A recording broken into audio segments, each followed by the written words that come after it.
이제 양자의 그 주제를 넘어 성화의 교리를 이제 외민 성화 13장 벌써 이제 한 40회 한 3년은 해야 될 것 같은데요. 벌써 1년 좀 넘어가서 이렇게 또 성화까지 왔습니다. 성화. 여러분 성화의 교리는 신자가 회심하고 나서 평생의 삶의 변화를 추구하는데 정말 이 성화의 교리를 공격하는 많은 사람들이 있었어요. 무율법주의자들, 율법을 지키지 않는다. 반율법주의자들. 그것도 무율법주의 똑같죠. 율법을 하나님 말씀을 지키는 것 같지만 지키지 않는 사람들 때문에 성화의 교리를 공격받았습니다. 또 완전주의, 완전 성화가 없는데 완전하게 인간이 성화할 수 있다는 인간의 노력과 행위를 강조하는 그러한 것들 때문에 이단적인 그런 사상들 때문에 이 케이지 운동들 이런 것들 때문에 성화의 교리를 제대로 아는 것이 중요하죠. 그래서 이제 저희가 이제 단톡방에 외민 올려놓잖아요. 그거를 꼭 읽어 오셔야지 오늘 본문을 어떻게 따라가고 있는지를 좀 알 수 있거든요.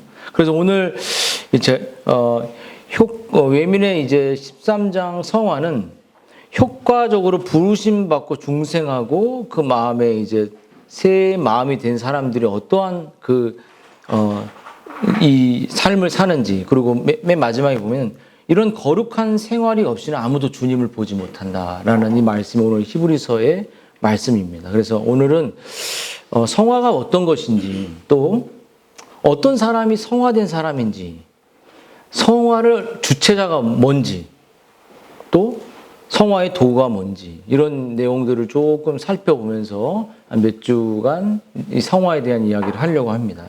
그러면 여러분 성화에 대한 용어가 필요해요. 용어, 그러니까 성경적인 용어가 필요한데 성화는 뭐냐면 윌리엄 에임즈라는 사람이 성화는 사람이 죄의 더러움으로부터 그러니까 이제 거룩해지는 게 성화인데 이제 죄의 더러움으로부터 하나님의 형상의 순전함으로 진정으로 하나님을 닮아가는 모습으로 변화되는 것이다. 이렇게 말했어요. 그러니까 성화는 결국 하나님을 닮아간다는 거예요. 그렇죠? 그리고 트레티누스라는 사람은 이렇게 말했어요. 성화는 단지 행동의 변화가 아니라 우리의 본성의 변화다. 이렇게 말했습니다. 본성의 변화. 그래서 여러분, 그래서 성화에서 우리가 또 조심해야 될 건 뭐냐면 성화가 현재 이 세상에서 완전히 성화될 수 있을까요? 없을까요?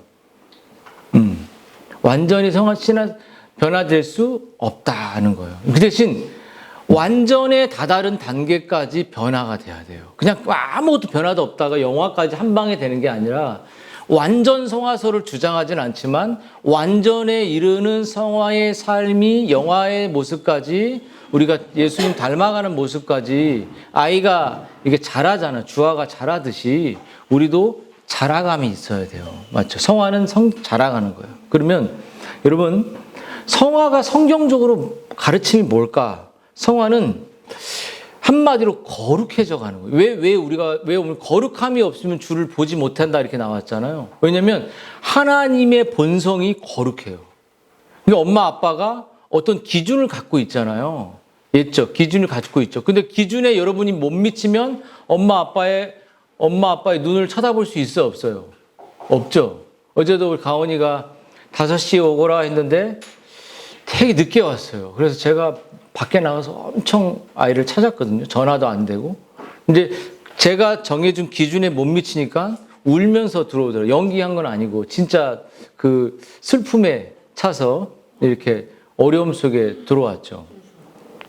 근데 중요한 건 뭐냐면 여러분 이 하나님의 본성이 거룩하기 때문에 우리도 그 본성에 맞춰서 거룩해져 가야 돼요. 그렇지 않으면 우리는 이제 하나님을 볼 수 없다라고 말하는 게 구원과 아무런 삶이 연관시킬 수 없다는 거죠. 그래서 여러분 거룩함은 기독교의 피라고 말할 수 있습니다. 피. 우리 안에 피가 흐르고 피 안에 산소가 있기 때문에 우리가 이렇게 피가 돌고 할 때 우리가 피가 혈액순환이 안 될 때 이렇게 산소 공급이 안 되니까 머리도 멍해지고 여러 가지 문제들이 발생되잖아요. 그렇듯이 거룩함은 기독교의 피라고 할 수 있어요. 거룩함이 부족하면 믿는 자는 빈혈이 걸립니다. 빈혈. 어지럽고 무기력해지죠. 그렇기 때문에 이 거룩함이라는 말은 죄와 구별된 건데, 구별된 건 하나님을 사랑하는 방향으로 우리의 삶이 살아가는 건데, 우리가 거룩해져 갈 때 피가 돌잖아요. 성령의 그 공급이 우리 안에 내면에 돌 때 어떻게 되냐면 사람 안에 활력이 생겨, 활력. 그래서 제가 여러분들 들어올 때, 교회 들어올 때 밝게 들어오라고 말하는 게 뭐냐면 거룩함을 유지한 사람만 밝게 들어올 수 있어요. 그렇지 않겠습니까? 거룩함을 잃어버리면 집에서도 표정이 안 좋아요. 그리고 늘 화만 내고, 아빠가 화를 많이 내고 하니까 거룩하지 않을까? 그런 생각이 드는데, 그리고 이 영적 활력이 내 안에 피가 돌기 때문에 활력이 있고, 그리고 따뜻해요, 사람이. 따뜻한 섬김이 여러분 경건해질 때 우리가 따뜻해져요. 다른 사람에 대한 이해력도 생기고 다른 사람을 섬기고 싶어요. 자, 졸려오면 일어나세요. 이 졸려온 사람들 맨 뒤에 남자분. 자, 안 졸죠? 안 졸아서 미안합니다. 하도 말할 사람이 없어. 승민이만 공격하는 거 미안해. 그래서 우리 다 승민이만 사랑하나 봐 할 때. 그래서 여러분 그 거룩한 피가 거룩한 이 피가 우리 안에 이제 몸 안에 피가 도는 것처럼 성령의 역사가 있을 때 우리가 행위가 하나님이 기뻐하는 행동으로 가게 됩니다. 그래서 조나단 에드는 이렇게 말했어요. 사람들이 거룩함 하면 되게 무섭고 엄마 아빠가 엄격하고 막 그런 거 같잖아. 그렇지? 가온아, 우리 동생 가온 엄마 아빠가 엄격해 아니면 따뜻해? 따뜻해? 따뜻하다 그랬어. 웃지 마. 자, 봐요. 조나단 에드워드는 이렇게 말했어요. 거룩함은 지극히 아름답고 사랑스러운 것입니다. 이렇게 말했어요.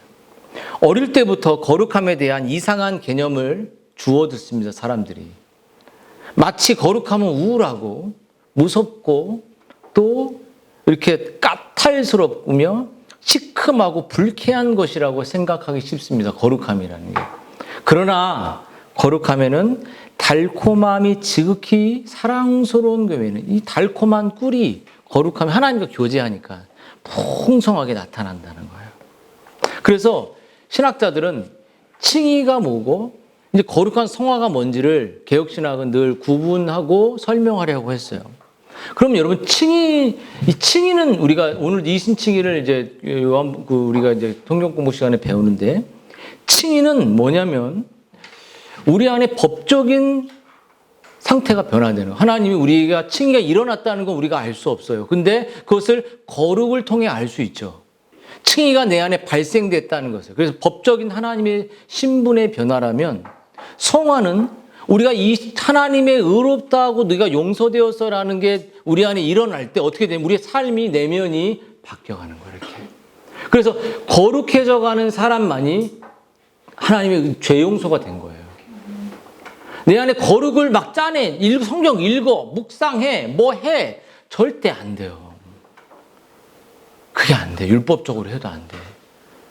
내 안에 하나님의 의롭다는 칭의가 생명으로 발생이 될 때 내 안에 하나님을 닮아가는 그 내면이 자동적으로 나오게 되는 겁니다. 근데 여러분, 근데 중요한 건 이 거룩은 눈에 보일 수밖에 없어요. 그래서 이 거룩은 정말 순종으로 우리의 성화와 거룩한 삶은 나타난다는 거예요. 그래서 이 성화는, 어떤 사람이 내가 칭의를 받았고 어떤 사람이 그 칭의를 받아서 거룩해져 가는 사람인 거의 증거는 하나님의 이 말씀이 그에게 의롭다함을 용서함 받은 사람은 흠뻑 적셔져요. 예수님의 이 보혈이, 예수님의 사랑이, 예수님의 용서가, 예수님의 축복이 그 영혼 안에 그 모든 암울함을 다 없애버려요. 그 모든 슬픔과 근심과, 물론 근심할 수 있죠. 우리 죄성이 있지만. 하지만 십자가 앞으로 나아가서 아빠라고 부를 때 우리가 다시 그 모든 저주가 내가 사라졌어. 더 이상 너를 정죄하고 손가락질하는 사람 아무도 없어. 숨어있지 마.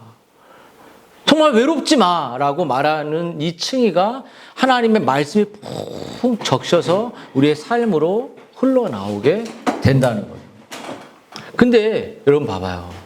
근데 하나님 우리에게 뭐라고 말하죠? 거룩함이 없으면, 거룩한 너의 삶에 나를 사랑하는 삶이 너에게 없으면 너는 나를 보지 못하리라 이렇게 말해요. 만나지 못하고 구원과 정반대로 가게 된다는 거잖아요.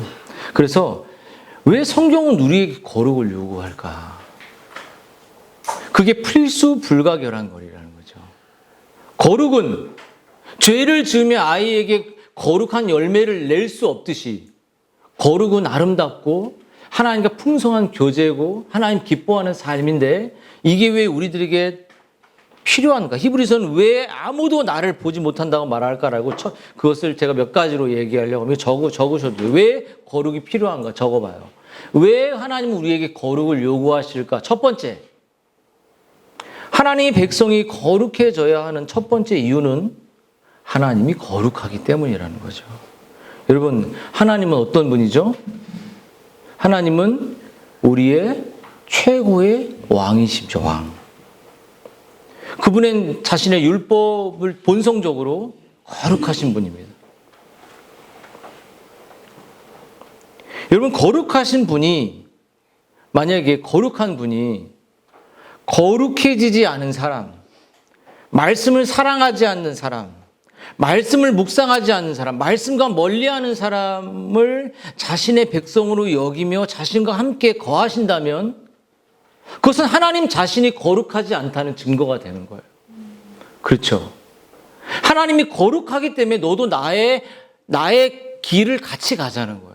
내가 깨끗하기 때문에 너도 깨끗한 삶을 살기를 원하시는데 계속 죄를 묻히면서 하나님을 따라가려고 하는 건, 그리고 죄를 묻히면서 입으로 중얼중얼 기도하는 건 그거 아무것도 아니라는 거죠. 자기가 하나님이 아니라고 부정할 수 없는 거잖아요. 그래서 자기가 나도 거룩하니 너도 거룩한 구별된 하나님을 사랑하는 말씀을 순종하는 삶을 살라라고 말하는 거죠. 여러분, 두 번째, 하나님이 자기 백성이 거룩해져야 하는 두 번째 이유는 우리들이 하나님의 형상을 지닌 자들입니다. 예. 여러분, 하나님의 형상을 지었다는 건 뭐냐면 하나님의 형상, 하나님을 인식할 수 있는, 정말 하나님, 정말 예수님을 닮아갈 수 있는 존재로 하나님 우리를 창조했다는 건 뭐냐면 하나님이 우리를 창조하시고 우리를 만드신 목적은 원래 뭐냐면 거룩이었어요. 거룩한 이 백성을 거룩한 백성으로 만드는 것이었어요. 여러분 반면에 거룩함이 없다면, 말씀에 순종함이 없다면 우리는 하나님이 창조하신 삶의 목적대로 내가 삶의 주인이 되어 살아갈 수밖에 없는 거예요. 원래 우리를 창조하시고 우리를 하나님의 형상으로 다시 새롭게 만드신, 창조하신 목적은 거룩이에요. 하나님을 닮아가고 정말 하나님을 영화롭게 하는 목적이었어요. 근데 거룩함이 없는 사람들의 삶은 그 목적이 정반대로 자기를 위해 살겠죠. 그렇잖아요. 예. 그렇죠. 그래서 하나님의 형상을 지닌 자들이기 때문에 우리는 하나님을 기뻐하는, 하나님의 영화롭게 하는 삶의 목적을 두고 살아가야 한다는 거죠. 그럼 세 번째, 여기 좀 적으세요. 좀 여기 적고 있죠? 일단 볼 겁니다. 일단 하나님의 백성이 거룩해져야 하는 세 번째 이유는 그들이 죄의 상태로 태어났기 때문에, 인간이 타락한 상태로 태어났기 때문이라는 거죠. 이런 시편 다윗은 이렇게 말했어요. 51편에 인간은 전적으로 타락한 상태로 태어난다 그랬어요. 모태에서부터 내가 하나님과 멀어졌으며 나면서부터 곁길로 나아가는 거짓을 말한다라고 시편 58편 3절에 말합니다. 다윗은 인간의 타락한 상태를 정의하는데 하나님이 이 세상을 두루 살펴보니까 선을 행하는 자 하나도 없고 다 치우쳐 더러워져서 자기의 뜻대로 살아간다는 거예요. 시편 142편에. 여러분, 좋은 공부를 열심히 한 사람이 상이 말하는 인서울이든 스카이를 갈 수 있잖아요. 그렇죠. 서울에 가든 또 좋은 과를 가죠. 그 대학은 열매라고 말할 수 있죠. 근데 공부도 하나도 안 한 사람이 좋은 대학을 갈 수 있습니까? 없습니까? 못 가요. 제가 우리 아들한테 너 맥도날드에서 알바할래? 쿠팡 배달할래? 그 나쁘다고 말하는 게 아니에요. 더 훨씬 고소득의 일과 직업을 가져서 교회와 가정을 하나님 영화롭게 할 수 있는데 공부를 하지 않아서 그 공부하지 않은 열매는 맥도날드 가서 뭐 맥도날드 나쁘다는 게 아니에요. 뭐 그냥 신문 우유 배달 같은 거 해야 되는 거야. 아침에 밤새서.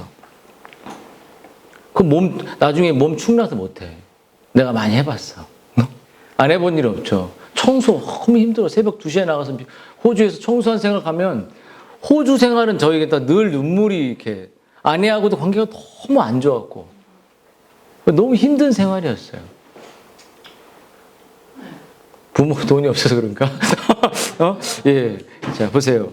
자, 그래서 전적으로 타락해 있다는 거, 왜 거룩하지 않은 상태로 태어났다는 건 뭐냐면 내가 하나님의 영원한 심판에 처할 수밖에 없다는 거예요, 인간은. 그래서 하나님의 전적인 은혜가 임해서 내 형상과 나의 영혼을 거듭나게 하고 변화시켜서 거룩한 삶을 살아가도록 하나님이 인도해 주셔야 된다는 거예요. 거룩이 필요한 이유죠.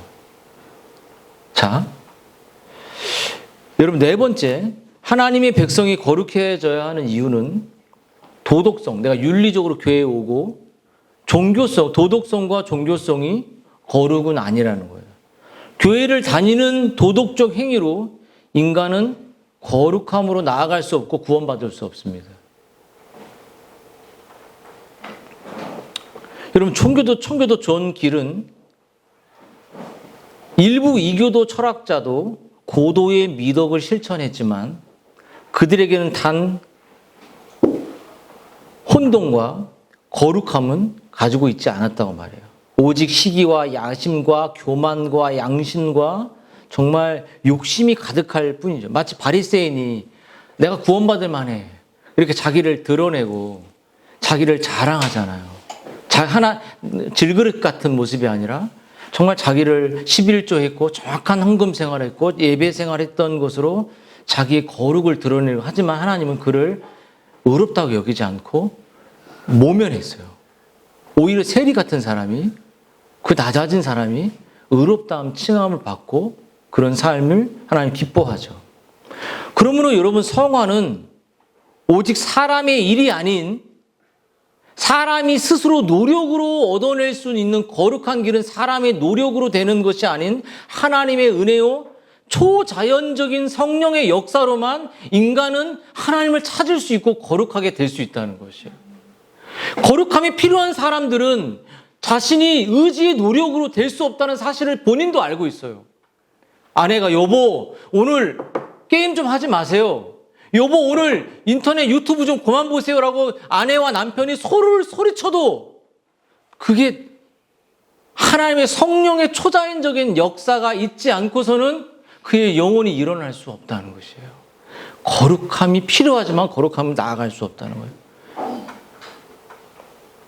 여러분 다섯 번째, 하나님이 거룩한 백성이 거룩해져야 하는 이유는 중생은 거듭남이죠. 변화되는 거예요. 오직 거룩함의 시작일 뿐이라는 거죠. 여러분 한 사람이 거듭남을 통해 그 사람 마음속에 하나님의 자신의 죄를 깨닫고 하나님의 사랑이 몰려오면 내 죄가 나의 우울함이 다 사라지죠. 자아가 무너지고 자기 감정도 무너지고 하나님의 말씀과 하나님의 은혜가 내 삶의 모든 것이 되는 거예요. 가장 우선순위로 되는 거죠. 그래서 하나님 우리가 거듭나게 될 때 거룩하면 칭의와 중생 여러 가지 용어지만 이 같은 개념이에요. 우리가 중생하고 칭의를 얻게 될 때 거룩함이 시작이라 첫걸음이라 그 거룩함은 죽음에 이르기까지 영화의 단계까지 가는 거예요. 근데 이 내가 내가 거룩한 삶을 통해 내 중생을 돌아볼 수 있다는 거죠. 여러분, 중생한 사람은 어떻게 하죠? 내 주 그리스도를 사랑할까요? 사랑하지 않을까요? 사랑해. 우리 가은아, 우리 예수님 사랑하니? 이제 아멘 하고 대답할 수 있어야 된다. 우리 가은이 예수님 사랑해? 아직 안 사랑해? 어둠의 백성으로서 목사의 아들로 여러분, 하나님 그리스도를 너무나도 사랑하게 되죠. 진리를 사랑하게 됩니다. 내 주 그리스도를 나의 구주로, 나의 모든 것으로 고백하게 됩니다. 여러분, 둘째는 이 진리를 사랑하고 그리스도를 구주로 고백할 때 구주께서 우리들에게 원하는 머리의 몸에 연합된 우리들의 몸의 역할 속에서 예수님이 우리의 머릿속에서 우리의 몸을 향해 지시를 해요. 뭐라고 하냐면 형제를 거짓 없이 사랑해라. 요한일서의 말씀입니다. 너무나도 거짓 없이 형제를 사랑하라는 거죠. 지체들끼리 사랑해야 돼요. 우리가 적어도 여러분, 정말 여러분 백화점 같은 교회, 여러분 하나도 여러분의 내면에 똑똑 두드려보지 않은 이 교회가 좋은 교회라고 여기지 마십시오. 여러분의 내면을 아파하고 함께 기도해주고 함께 여러분의 거룩을 기다려주는 공동체가 얼마나 귀한 공동체인가요? 여러분, 이렇게 거룩을 추구, 중생한 사람이 이 거룩을 추구할 또 한 가지 모습은 내 안에 영적인과 육의 싸움이 일어나죠. 그렇잖아요. 그 싸움에서 당신이 뭘 한다 그래? 돈이나 벌면 되지. 이렇게 아까 게임 얘기했잖아요. 그래서 15만 원 벌었는데 시간은 얼마쯤 200시간 투자했대. 200시간 투자하고 그 정도면은 이게 거의 이제 마귀가 역사한 거죠. 마귀가. 당근에 차라리 당근. 당근해서 싸게 팔고, 여러분, 이렇게 영적인 싸움이 일어나는 거죠. 여러분, 또 한 가지.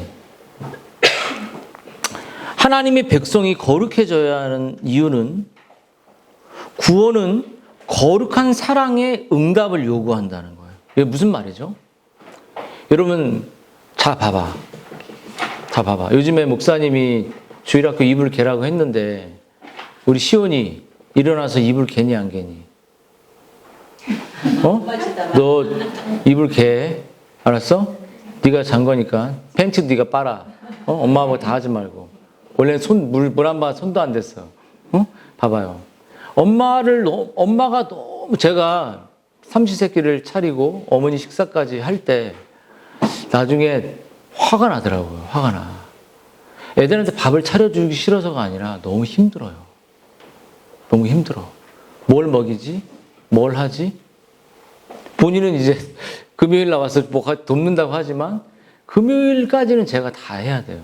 그럼 애들 나갈 때 맨날 밥을 내가 멀리 나가면 나가 출타하게 되면 맨날 시켜요. 식비가 많이 들어요. 그러니까 배달을 시켜야 되니까 돈 너무 많이 들어. 그런 스트레스가 너무 많고 애들은 잘 못 먹으면 또 그렇잖아요. 근데 여러분, 그런 마음을 애들이 이해할까? 엄마가 옛날 밥 차리고 빨래하고 공부 가르쳐주고 잠자리 봐주고 옷 깨끗한 거 입혀주고 다 봐, 가온이 뭘 쳐다봐. 거기서 집중 안 하고 자식. 근데 진짜 고맙니 너희들? 진짜 감사하니? 감사해 안 해? 은율이 엄마가 늦게까지 와서 일하고 와서 너희도 뭐 봐주고 엄마는 극단적으로 이제 가지마 이런 식으로 얘기하지만 정말 은율이를 돌보고 있다는 거 은율이 알고 있니? 봐봐요. 정말 성경이 뭐냐면 죄 사함이 깊으면 하나님의 은혜가 크다 그랬어요. 그렇죠? 어머님에 대한 사랑과 엄마가 나를 끝없이 지켜준다는 사실을 깨닫게 될 때 지 스스로 이불을 개는 거예요. 왜냐면 내가 안 개면 엄마가 또 개니까. 엄마 팔목이 뭐 장사야? 응?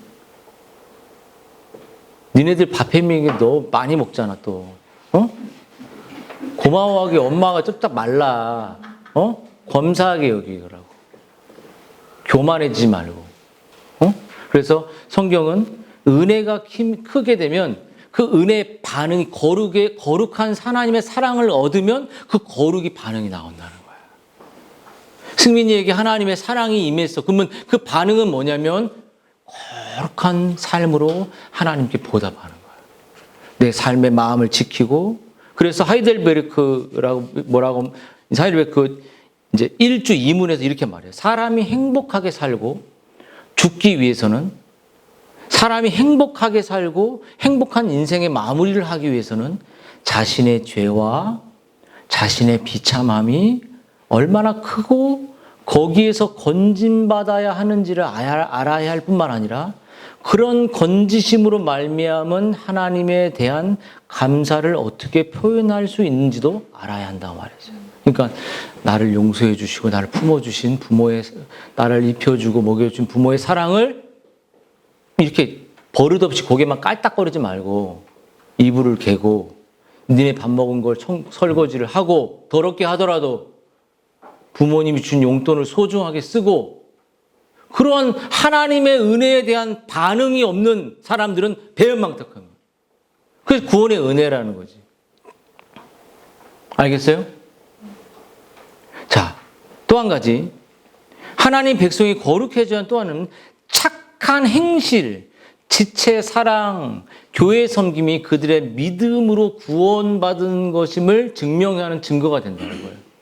여러분, 우리가 거룩해져야 하는 행위는, 여러분, 하나님은 우리의 거룩을 순종으로 증명되기를 원했어요. 네가 정말 나를 사랑해? 내 은혜를 입었어? 그러면 행실로 보여. 말로만 하지 마. 우리 김배성 집사님 말로 하는 거 싫어 이렇게 말하는 게 이런 뜻이야. 정말 엄마 고마워? 그러면 성적으로 증명해. 성적으로 증명하라고. 잘 들어. 막 여러분 수학 문제를 막 풀다가 집중력 딱 떨어져서 플러스 마이너스 바꿔가지고 답 틀리잖아. 그런 행동하지 말라고. 집중하라는 거야. 여러분, 우리의 구원을 감사로 표현하게 했어요. 그 문둥병자들이 한 명만, 9명이 다 안 오고 딱 한 명만 와서, 그 9명 어디 있냐 그랬어요. 한 명만 와서 하나님을 향한 끝없는 감사가 삶으로 드러나는 거야.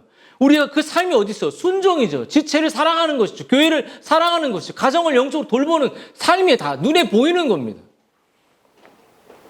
그래서 웨스민스터 16장, 그래서 야고보서 말씀도 있지만 웨스민스터 16장 선행장을 제가 한번 읽어볼게요. 하나님의 계명에 순종함으로 이루어지는 선행은 참되고 살아있는 믿음의 열매요 증거입니다. 그리고 신자들은 이 선행을 통하여 그들의 감사를 표현하며 그들의 확신을 견고케 하며 형제들에게 덕을 세우고 복음에 대한 신앙을 고백을 돋보이게 하며 대적자들의 입을 막고 하나님 없는 사람들의 입을 막고 하나님께 영광을 돌립니다. 저희들은 하나님께서 지으신 바요. 그들은 그리스도 예수 안에서 선한 일을 위하여 창조된 것으로 거룩함에 이르는 열매를 맺음으로 결국 영생을 얻을 수 있게 됩니다. 우리의 선행 때문에 열매 맺는 게 아니라 선행은 우리가 거룩한 삶에 구원받은 삶에 정말 삶의 증거요. 우리의 삶의 모습이라는 거예요. 선행했기 때문에 구원받는 게 아니라 자연적으로 파생되는 우리의 삶이라는 거죠. 지체를 돌보고 정말 결국 그 영생을 얻게 된다는 거죠. 그러면 여러분 이제 말씀을 좀 정리를 해볼게요. 교회 안에는 누가 먼저 제일 거룩해야 될까요? 교회 안에는 하나님을 말씀을 증거하는 목회자가 가장 이 거룩을 유지해야 됩니다. 그래서 마이클 리브스라는 사람이 예전에도 우리 나눔을 했던 것 같은데 한번 읽어보겠습니다. 하나님을 경외하는 백성이 세워지기 위해서는 하나님을 경외하는 지도자가 필요합니다. 그랬어요. 여러분 오늘날 한국 교회에 하나님을 경외하는 백성이 적거나 우리의 가정 속에 하나님을 경외하는 아이들이 적은 것은 그 지도자의 저 자신이 이 경외함이 하나님을 향한 경외와 하나님을 사랑하는 마음이 부재하기 때문이에요. 제가 하나님의 사랑한 마음이 적으면 적을수록 지체들은 더욱 하나님의 그 사랑의 파이의 작은 부분밖에 먹지 못하는 겁니다. 그럼 여러분, 지도자도 이렇다면 여러분 우리 가정 안에 교회의 여러분 리더들은 정말 가정의 어른들은 어때야 될까요? 여러분, 교회에서 이 목사의 존재는 하나님 말씀을 증거하고 말씀을 통해서 정말로 지체들의 영적인 건강을 책임지는 게 목사의 역할이라면, 여러분, 이 가정 안에서 부모의 역할, 또 리더들의 역할은 정말 가정의 아이들을 건강하게 영적으로 키울 수 있는 거죠. 교회 안에서는 목사는 하나님 말씀을 증거함으로 또 제 경건을 유지하면서 더 고양시켜서 여러분들에게 거룩한 양식을 나눠줘야 하는 역할을 한다면, 장로나 집사는 정말로 구제하고 정말 이 교회의 양들을 깊이 돌아보는 일들을 해야 됩니다. 목회자가 이 경건에 집중해요. 지금은 우리 부분들이 그런 부분들이 나눠지지 않지만 언젠간 더욱더 제가 기도하고 말씀에 집중함으로 장로와 집사들이 그 일을, 또 권사님들이 그 일을, 교회의 연약한 지체들을 돌보는 일들을 해야 되죠. 그러므로 목회자의 직분 중에 가장 중요한 것은 바른 진리를 증거함으로, 바른 진리를 해석함으로, 바른 진리를 적용함으로 양들의 경건을 책임지는 겁니다. 바른 진리가 없으면 거룩이 나오지 않으니까요. 왜곡된 거룩과 왜곡된 맹목이 나오니까요. 그래서 여러분들에게 제 자신과 우리 가정에서 리더들이 돌아봐야 할 것은 정말 하나님을 두려워하는가에 대한 질문입니다. 하나님을 두려움 없는 그 지식, 하나님을 경외함 없는 그 기도, 하나님을 그 사랑하지 않는 그 모든 가르침들은 정말 생기가 없는 것이죠. 하나도 생기가 없어요. 부모를 사랑하는 마음 때문에 이불을 개듯이 하나님을 사랑하기 때문에 기도하고 나아가는 그 메시지와 그 삶에, 여러분, 그 사모하는 마음 때문에 여러분 지체들이 도전을 받죠. 그래서 이렇게 말해요. 바울은 디모데에 이렇게 말했어요. 내가 내 자신과 가르침을 살펴, 네 자신과 너 자신의 영적인 상태와 네 가르침이 바른지를 살펴 이 일을 계속해라. 이것을 행함으로 내 자신과 내게 듣는 너 자신도 구원받고 너에게 내 자신과 내게 듣는 자들을 구원하라라고 디모데에서 4장 16절에 말해요. 내가 바른 진리를 여러분들이 가르치고 있고 그것을 통해 너도 구원의 은혜를 경험하고 네가 듣는 자들을 통해서 구원의 은혜를 구원하라라는 구원의 은혜를 통로가 되라라는 그런 뜻이겠죠. 여러분, 이 원리를 한번 가정으로 대입해 보겠습니다. 여러분, 정말 하나님을 경외하는 그런 부모 맞습니까?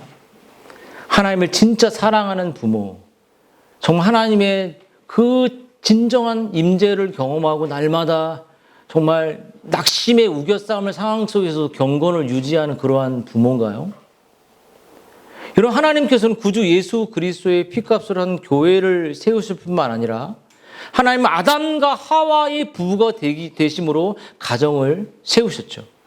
아담과 하와는 부모로 단순히 생물학적인 부모가 아니라 여러분 영적인 진리를 가르치는 책임 있는 부모로 하나님은 우리 가정의 부모를 세우셨습니다. 그래서 이 모세는 신명기에서 뭐라고 말했냐면 이는 하나님이 어떻게 너희들에게 말씀하는지를 내가 전하겠다. 이는 곧 너희 하나님 여호와께서 너희에게 가르치고 명하신 명령과 규례와 법도라. 너희는 너희가 건너가서 차지할 땅에서 행할 것이니 곧 너와 내 아들과 내 자손들이 평생 내 하나님 여호와를 경외하며 내가 너희에게 명한 모든 규례와 명령을 지키게 하기 위한 것이며 또 내 나를 장구하게 하기 위한 것이라. 그러니까 이 하나님이 모세에게 이건 너뿐만 아니라 너가 죽고 그 다음 세대에도 다음 세대에도 가지고 갈 영적인 사명이라는 거죠. 여러분, 가정의 존폐, 교회의 존폐가 어디에 있다고 생각합니까? 거룩을 잃어버리는 거예요. 남편이 경건을 잃어버리는 겁니다. 여기 한번 경건을 김성욱 집사가, 김배성 집사가, 성희 집사가, 여기 있는 승민 집사가 권사의 경건을 잃어버립니다. 보면. 그럼 불신자와 똑같은 상태로 애들이 떨어지는 거예요. 공부나 하고 단어 외우고 이렇게 살아가는 거죠. 여러분, 가정의 존폐와 교회의 존폐는 거룩이고 하나님 말씀을 우리 세대뿐만 아니라 다음 세대, 우리는 대부분 윗세대로부터 하나님 말씀을 그 세대로 공급받지 못했다면 저 아이들이 우리들이 가르쳤던 그 세대대로 강 건너서든 그 우상 땅을 섬기는 그곳에 있더라도 하나님 말씀을 규례를 지킬 거예요. 우리가 했던 대로. 우리가 범죄하지 않은 그 대로 아이들을 지키겠죠. 그래서 여러분, 우리가 보통 여러분 가정교육이라고 부르는 것이 이스라엘 백성들에게 꼭 신앙교육이었는데요. 신앙을 떠난 가정교육은 있을 수 없습니다. 여러분, 하나님께서 말씀하시는 부모의 본질적 책임은 여러 재능과 기술을 연마하도록 자녀들에게 학원을 보내고 좋은 대학에 들어가도록 하기 위해 좋은 과외와 공부를 시키는 것이라고 말하지 않습니다. 공부하지 말라는 거 아니죠. 이것은 오늘날 우리가 그렇게 하지 말라는 말도 아니고 그렇게 하는 것이 잘못됐다고 말하는 것이 아니에요. 그런 것들로 자녀들에게 하나님의 경외하는 신앙을 가르치고 전수해야 하는 부모의 본질적 책임을 대체할 수 없다는 거. 공부 가르치고 뭐 한 게 내가 아이들에게 내 책임을 다했어요라고 그게 아니라는 거예요. 그건 기본적으로 하는 겁니다. 기본적으로 이 세상에 몸을 입고 살기 때문에 이 세상 교육을 시키는 거예요. 근데 더 중요한 신앙 교육을 시켜야 된다는 거죠. 이 말씀 마치겠습니다. 여러분 이 말씀 신명기 6장에서 부모들에게 주신 말씀과 다르지 않습니다. 마치 교회에서 목사의 직분처럼 아버지는 집안에서 말씀의 직분을, 교회에서 가정에서의 목사는 아빠들이죠. 또 엄마가 될 수 있죠. 마치 교회에서 목사의 직분을 아빠가 감당하는 것처럼 부모 또한 가정에서 그런 목사들처럼 아이들의 경건을 가르치고 판단해야 되죠. 그래서 여러분 신명기에서 이렇게 말씀했습니다. 이스라엘아 들으라. 우리 하나님 여호와는 오직 유일한 여호와시니 너는 마음을 다하고 뜻을 다하고 힘을 다해 내 하나님 여호와를 사랑하라. 오늘 내가 내게 명하는 이 말씀을 너의 마음에 새겨라. 여러분 이렇게 경건의 부모를 둔 자는 정말 복 있는 자녀들인 거예요. 무슨 말인지 아세요? 여러분들이 왜 복이 있냐? 엄마 아빠가 집을 물려주고 엄마 아빠가 유산을 물려줘서 복이 있는 게 아니라 엄마 아빠가 있는 힘을 다해서 최선을 다해서 세상 공부도 시켜주지만 그 믿는 엄마 아빠들은 그 경건과 신앙의 도를 너희들에게 가르쳐준다는 거예요. 목숨을 다해서. 그래서 많은 청교도의 가정은 교회였고 신앙 교육의 중심이었죠. 그래서 남편이 일터로 나갔을 때 아내들은 아이들에게 신앙을 가르쳤어요. 그래서 영혼의 거듭남을 위해 기도하고 말씀을 가르쳤죠. 그래서 청교도들의 가정을 보면 솔로몬 스토타드 같은 조나단 에드워드 할아버지도 목사, 아버지도 목사, 에드워드도 목사. 그렇게 수많은 사람들이 경건을 가르쳤기 때문에 그렇게 되는 거죠. 여러분, 그들은 아주 어린 시절부터 5세, 6세 회심 이야기들을 들을 때, 가정 예배를 드릴 때, 경건을 향하여 그래도 바쁜 와중에 애쓸 때 회심이 일어나고 거듭남이 일어났습니다. 여러분, 이런 우리 교회도 거룩을 추구하고 정말 가정도 거룩을 잃어버리지 않고 교회도 거룩과 경건을 한 주간 잃어버리지 않고 이렇게 정말 한 주간 싸워서 정말 하나님 가운데 은혜를 얻은 이 고백들이 여러분 이번 주간에도 여러분의 삶에 있어지고 나타나기를 주님의 이름으로 축원드립니다.